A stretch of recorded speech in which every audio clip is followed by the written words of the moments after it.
성경이 말하는 아내의 모습, 첫째, 아내는 배필로 만들어졌습니다. 아내는 교회로 비유가 됩니다. 아내는 질서 속에 순복하는 위치를 정확히 적어놓고 있습니다.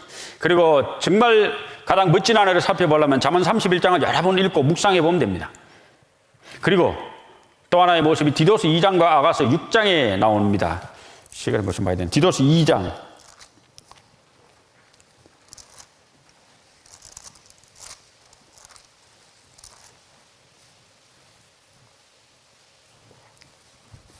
디도스 2장 4절. 저들로 젊은 여자들을 교훈하되 그 남편과 자녀를 사랑하며 근신하며 순전하며 집안 일을 하며 선하며 자기 남편에게 복종하게 하라. 자, 여기 자매님들이 해야 될 일이 있습니다. 남편과 자녀를 사랑하며, 두 번째 근신하며 순전하며, 세 번째 집안 일을 하며. 가족을 부양하는 책임은 남편, 아버지에게 있습니다. 가정을 보살피고 자녀를 양육하는 책임은 아내, 엄마에게 있습니다. 아내에게 가서 일터에 가서 일하지 마 이런 구조는 없어요. 없지만은 그렇다고 가정을 보살피는 일이 소홀히 해 이런 구조는 없단 말입니다. 전업주부로서 가정을 보살피는 거 중요하죠. 멋진 일입니다. 마르틴 루터는 이런 말을 했습니다. 집안 일에 대해서는 카트리나를 따르고, 자기 부인이 카트리나 본포라라는 여자거든요. 집안 일에 대해서는 나는 카트리나를 따르고 그 밖에 모든 일은 성령의 인도하심을 따른다. 마르틴 루터가 이런 말을 했습니다. 집안 일은 내 아내인 카트리나를 내가 따르고 그 밖에 모든 일은 성령의 인도하심을 따른다. 마르틴 루터는 집안 일의 주도적 위치가 아내에게 있음을 알고 인정하고 성경적으로 인정했습니다. 집안 일을 하며. 성경도 아내에게 명령합니다. 집안 일을 하라고 했잖아요. 집을 다스리고 운영할 책임과 집을 매니지 관리할 책임이 내 아내에게 있습니다. 디모데전서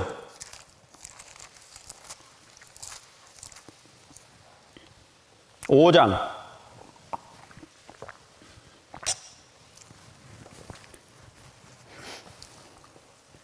14절. 그러므로 젊은이는 시집가서 아이를 낳고 집을 다스리고 대적에게 해방할 기회를 조금 더 주지 말기를 원하노라. 여기 젊은 여자가 시집가서 아이를 낳고 집을 다스리라고 했습니다. 집을 다스리라. 오늘날 세계정보론자들이 이 세계를 하나로 묶는 원월드를 위해서 제일 핵심이 가정의 파괴입니다. 단일 정부 수립, 세계 통합, 단일 통화제도, 민족성 파괴, 특정 종교국가 해체 이런 것이 이제 세계정보론자인데, 그들은 가정을 파괴하고, 가정을 파괴하기 위해서 동성결혼을 허락하고, 동성결혼을 허용해서 결혼을 무효화시키고, 그래서 기독교를 불법화시키고, 그리고 가정을 파괴하려면 엄마들을, 가정을 다스리고 집을 지켜야 될 엄마들을 집 밖으로 끄집어내서 가정은 내팽개치고 사회활동을 하도록 계속 만들어집니다. 사회활동하는 게 죄다 이건 아닌데, 사회활동 자체를 인생의 목적과 가치관으로 만들어가지고 집안일은 저 멀리 가도록 던져버렸어요. 집을 보살피고 다스리는 일은 하지 않고 사회활동을 하도록 엄마들을 끄집어냅니다. 이것을 여성해방운동이라고 합니다. 자, 여성의 인권이 존중을 받고 여성이 사회적 지위가 높아지는 건 당연한 거고 좋은 거죠. 그리고 여자가 일을 할 수도 있죠. 사회활동을 할 수도 있는데, 문제는 가정 내에서의 위치를 지키고 가정 집안일을 하고 집을 다스리는 일을 하지 않고, 남편에게 복종하는 일을 하지 않고, 남편을 넘어서고 남편을 지배하려고 하고 남편을 다스리려고 하고 집안 일을 하는 것을 내팽개쳐버리고 바깥에 나가서 출세하는, 자신의 인생을 개척해 살아가려고 하는, 남편에게 예속된 남편의 아래 위 위치, 정말 남편의 사랑을 받는, 남편의 권세 아래 순종하는 돕는 배필로의 위치를 뺏어가지고 자신 스스로 독립해서 나아가려고 하는 것이 여성 해방운동이라고 할 수 있습니다. 사탄주의죠. 한번 생각해 보십시오. 하나님이 계시고 천사가 있었습니다. 천사 루시퍼. 루시퍼가 왜 사탄 마귀가 됐습니까? 루시퍼는 하나님을 경외하고 하나님께 순종하는 종의 위치잖아요. 근데 이 루시퍼가 어디에 가려고 했는가 하면 이 옆자리에 올라가려고 했어요. 하나님과 동등의 자리, 맞먹으려고 했습니다. 지극히 높은 자와 비길이라 북극지폐의 산위에 자정하리라. 자기의 위치를 벗어나서 하나님과 맞먹으려고 했기 때문에 이게 지금 문제가 되고 이 사탄이 된 겁니다. 오늘날 사탄은 세계 모든 위치를 파괴시키려고 합니다. 종들에게 주인 위치를 갖다 놓으려고 하고, 백성들에게 왕의 위치를 갖다 놓으려고 하고, 교회에게 그리스도의 위치에 갖다 놓으려고 하고, 아내에게 남편 위치와 동등의 위치를 갖다 놓으려고 합니다. 위치와 질서를 파괴시키면은 사회 질서가 무너지고 다 무너지기 때문에 가정 질서도 무너지는 거예요. 그럼 다 파괴되고 엉망진창되는 거예요. 세계 정부론자들은 남편을 경외하고 남편 밑에 사랑을 받는 아내를 여기서 끄집어내서 자기의 독립적 위치로 갖다 놓으려고 합니다. 스스로의 모든 걸 개척하라고 합니다. 남편에게 예속되지 말라고 합니다. 경제로 독립하라고 합니다. 네 인생 스스로 개척하라고 합니다. 자식 놓고 키우지 말라고 합니다. 결혼 안 하려고 하잖아요. 결혼 안 하려고 합니다. 청년들 면담하면요, 결혼해야지 가라면 한참 걸려요. 그 사고 바꾸는데 결혼을 왜 해요? 뭐 답답합니다. 그리고 이 남편, 처녀들이 왜 나중에 좀 있다면 왜 결혼하기 싫어하냐? 이 남편 밑에 내려가야 되니까 이 싫은 거 이게. 자기가 지금 어떻게 공부해서 위치인데. 그래서 일을 하는 자체가 나쁘다. 뭐 돈 버는 그것이 얘기하는 것이 아니라 위치를 갖다 놓고 같은 동등한 위치로 놓으려고 하면 이거 어떻게 되는가 하면 가정이 파괴됩니다. 자, 그래서 성경은 뭐라고 얘기하고 있는가 하면은 여기에 집을 다스리고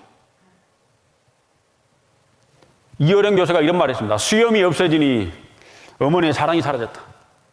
수염이 뭡니까? 아버지의 권위잖아요. 아버지의 집에서 권위가 사라져버리니 엄마의 사랑도 사라져요. 둘 다가 없어져 버렸어요. 집에 아버지의 권위가 사라지면은 집이 잘 될 것 같습니까? 안 됩니다. 아버지의 권위가 서야 엄마의 사랑도 서고 권위와 사랑이 서야 이 자식이 올바른 양육을 받습니다. 아버지의 권위가 서지 않는 집에 엄마의 사랑만 가지고 절대 아이가 올바른 인성과 지성을 가질 수가 없습니다. 오늘날 많은 가정이 왜곡되게 됩니다. 남편은 바깥에 나가서 돈을 벌어오는 사람. 자녀와 아버지와의 대화는 거의 없어요. 아버지는 외톨배기. 엄마가 점점 가정의 중심이 되어가지고 엄마가 집을 지배하고 다스리고 아버지는 그 집에 와서 그냥 한쪽 기층에 있는 사람. 가정의 모든 핵심이 엄마가 돼가고 엄마가 모든 걸 지배하고 다스리는 가정이 나옵니다. 안 됩니다. 집의 모든 핵심은 아버지가 돼야 돼요. 아버지가 모든 권위와 질서를 갖고 엄마는 사랑으로 아버지와 권위와 질서에 순종하고 아이를 양육하고 다스립니다.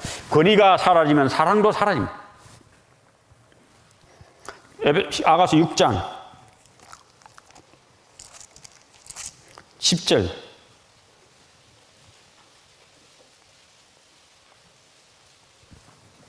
아가서 6장 10절 같이 읽어보겠습니다. 아침빛같이 뚜렷하고 달같이 아름답고 해같이 맑고 기치를 버린 군대같이 엄히한 여자가 누구인가? 자, 한 여인을 만났습니다. 나가 사랑할 여인. 이 여인은 나에겐 뚜렷한 여인이었습니다. 멀리서 봐도 딱 편해요. 가슴이 콩닥콩닥 뜁니다. 왜? 내 운명의 여인이요. 응? 옆에 있는 분 운명의 여인 맞죠? 내 아내를 볼 때 내 가슴이 뛰었습니다. 가까이 가서 보니까 아름다운 여인이요. 모습이 아름다워요. 단아해요.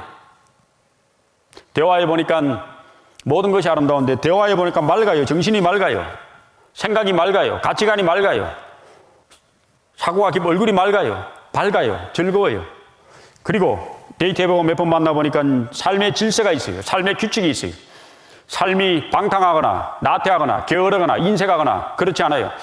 부지런하고 열정을 가지고 질서가 있고 규칙이 있고 규모가 있는 여인. 자기의 삶에 맺고 끊는 것이 정확하고 모든 것이 규칙이 있는 여인이었습니다. 멀리서 보니 내 아내는 뚜렷하게 보였고 그 아내를 만나서 대화를 해보니까 모든 것이 아름답고 외모도 참 아름다운 여인이었고 가까이가 대화해 보니까 정신이 맑고 행동이 맑은 여인이었는데 모든 규칙과 규모가 있는 이 여인이 절세 가인입니다. 옆에 있는 내 아내는 세상에 둘도 없는 절세 가인이요. 맞아요, 안 맞아요? 아이고야, 형제님들 대화 안 하시네. TV에 가끔 TV 보면 이쁘다는 여자 나오더요. 이쁘기는 여가 제일 이쁜데. 돌려버려. 이쁘기는 이뻐봐야 한 남자만 이뻐하면 돼요. 맞잖아요, 그죠? 미스 퀸이 있다고 합시다. 대학 다닐 때 미스 퀸 이쁜 여자. 근데 그 아무리 이뻐도 남편은 몇 명이요? 에? 한 명. 미스 퀸이 아니라 미스 호박이라 합시다. 얼굴 제일 못났어. 대학 다닐 때, 예를 학교 다닐 때. 근데 이 여인도 남편이 몇 명이요? 한 명. 남편 눈에는 그 여인이 뚜렷한 여인입니다. 그 여인이 너무나 아름다운 여인입니다. 그 여인이 행동이 맑은 여인입니다. 그리고 그 여인은 엄히한 여자입니다. 자, 우리 자매님들 멀리서 봐도 남편 눈엔 뚜렷하게 보여야 됩니다. 우리 자매님들 모습이 아름다워야 됩니다. 생각이 건전하고 아름다워야 됩니다. 그리고 생각하고 말하고 하는 모든 것이 맑아야 됩니다. 밝아야 됩니다. 즐거워야 됩니다. 그리고 행동하는 모든 것이 규칙과 규모가 있고 질서가 있어야 됩니다. 돈도 규모 있게 쓰고 삶도 규모 있게 쓰고 모든 것을 절제하며 근신하며 단아한 모습. 그 여인이 참으로 아름다운 사랑받는 아내일 겁니다. 우리 자매님들 각자가 그렇게 돼야 될 겁니다. 전도서 8장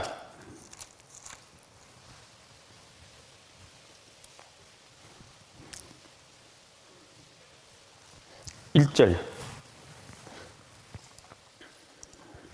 같이 읽어보겠습니다. 지혜자와 같은 자 누구며 사리의 해석을 아는 자 누구냐? 사람의 지혜는 그 사람의 얼굴에 광채가 나게 하나니 그 얼굴에 살아온 것이 변하느니라. 우리 자매님들은 남편 눈에는, 아니 모든 성도는 이렇게 보여야 되지 않을까요? 그 얼굴에 광채가 나는 지혜로운 여인, 맑은 여인, 아름다운 여인, 의미한 여인, 지혜가 있는 여인, 그렇게 돼야 되지 않겠습니까? 이상적인 부분은 대화를 많이 한답니다. 이상적인 부분은 하루 한 끼 이상 식사를 하는 부분. 남편하고 같이 밥을 같이 먹으십시오. 대화하십시오. 남편 밥 따라 먹고 아내 밥 따라 먹고 그렇게 하지 마시고 부부가 같이 식사 시간을 맞추십시오. 우리 남편하고 밥을 같이 못 먹어요. 밥 먹는 시간을 맞춰야지 부부가.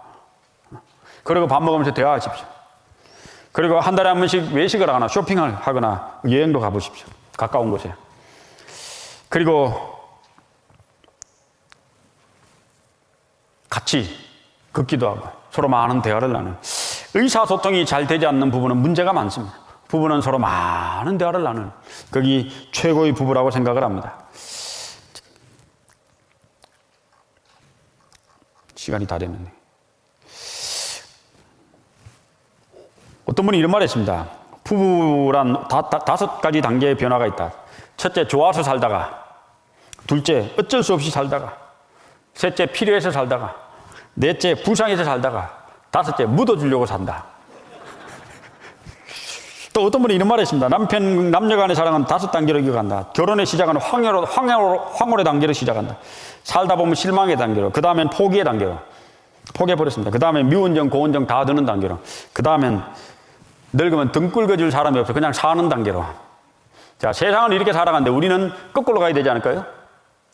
그냥 살아가는 데서 시작을 해가지고 정이 들고 포기 들고 포기도 하고 실망하기도 하면 제일 끝에 어떻게 해야 될까요?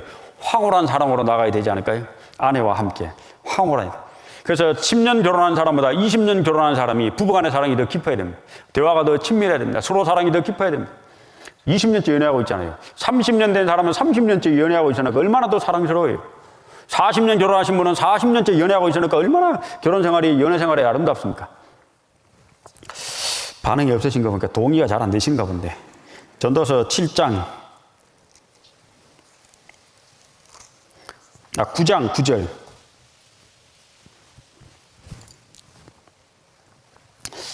전도서 9장 9절 같이 읽어보겠습니다. 내 헛된 평생의 모든 날 곧 하나님이 헤아려서 내게 주신 모든 헛된 날에 사랑하는 아내와 함께 즐겁게 살지어다. 이는 내가 일평생에 헤아려서 수고하고 얻은 분복이니라. 우리 형제님들, 자매님들 이제 결혼생활 10년 금년 신혼도 있을 거고 10년, 20년, 30년, 40년, 50년 아마 꽤 여러 단계가 계실 겁니다. 자, 우리 인생 가운데 가장 행복한 것은 부부간의 사랑이 원숙해지고 사랑할 때가 제일 행복한 거예요. 부부 사랑이 찌그덕하고 부부 사랑이 뭐가 틀어지면 인생이 불행해집니다. 그래서 성경에 사랑하는 아내와 함께와 즐겁게 살지어다, 이것이 분복이라고 했습니다. 부부, 세상에서 가장 아름다운 이름입니다. 사랑으로 연합된, 뗄래야 뗄 수 없는. 그래서 여기 화면 좀 보여주시기 바랍니다. 부부는 부모를 떠났습니다. 두 분은. 그래서 10년, 20년 때 연합돼서 한 몸이 되어서 풀처럼 딱 붙어 살아갑니다. 도저히 뗄래가 뗄 수 없는 사람처럼. 이제 그리고 한 몸이 됩니다. 서로의 장점과 단점을 수용하십시오. 비난하지 마시고. 서로 아껴주십시오. 서로 용서해 주십시오. 서로 위로해 주십시오. 그래서 자녀를 잘 양육해 보십시오. 그리고 그 자녀를 하나님께 들어보십시오. 정말 멋있는 가정이 되지 않을까요? 같이 읽어보겠습니다. 부부의 만남은 운명이지 행운이 아니다. 행운으로 만난 게 아닙니다. 나의 남편, 나의 아내. 하나님이 저기 주신 짝을 만나니까 운명 속에 만나는 거예요. 데스티니, 운명 속에 만난 내 남편을 존경해야 되지 않을까요? 하나님이 붙여주신 내 남편입니다. 둘도 없는 내 남편입니다. 세상에 단 하나밖에 없는 나의 짝입니다. 이보다 더 완벽한 짝은 없어요. 내 남편보다 나에게 더 완벽한 짝은 없어요. 찾아봐도 없어요. 그래서 세상은 사랑해서 결혼하고 우리는 결혼 후에 사랑합니다. 세상은 연애에서 결혼하고 우리는 결혼 후에 연애합니다. 그래서 교회에서 중매할 때 이 둘이가 결혼 후에 사랑할 수 있을까? 이 둘이가 결혼 후에 연애할 수 있을까에 관심을 둡니다. 부모님들은 사랑하냐 물어보는데 우리는 결혼 후에 사랑할 거냐 물어봅니다.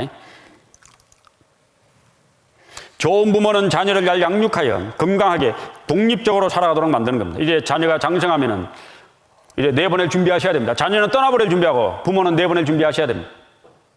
결혼 후에 부모의 조언은 필요하나 두 사람이 결정하고 책임을 져야 합니다. 이제 조언은 필요할지만은 이제 아들 부부가 서로 결정하고 책임지도록. 부모들은 자녀 곁에 있기는 해야 되나. beside them. 곁에는 있어야 되지만은 사이, not between them. 사이에 있어서는 안 된다고 합니다. 아내의 집은 내 남편이다. 남편의 집은 내 아내이다. 예, 명언이죠. 성경이 말하는 아내의 5가지 모습. 여기 창세기 2장에 나와 있고 에베소서 5장에 나와 있고 베드로전서 3장에 나와 있고 잠언 31장에 나와 있고 디도서 2장과 아가서 6장 10절에 나와 있습니다. 집에 가셔서 한번 그 구절을 묵상해 보시면은 멋진 아내, 정말 사랑받는 우리 모든 자매님들이 사랑받는 아내가 될 것으로 확신합니다. 기도하시겠습니다. 우리를 사랑하시는 귀하시고 자비로우신 우리 아버지 하나님, 오늘 부부특강 사랑받는 아내란 주제로 귀한 시간 함께 할 수 있도록 인도하심을 감사드립니다. 오늘 시간을 통해서 저희 광주교회 부부들 더욱 견고히 견실히 만들어주시고 우리 모든 자매님들이 사랑받는 아내가 될 수 있도록 도와주시옵소서. 내일도 귀한 시간 주님이 허락하여 주시고 언제나 우리를 사랑하시는 귀하신 예수님 이름 받들어 기도드렸습니다. 아멘.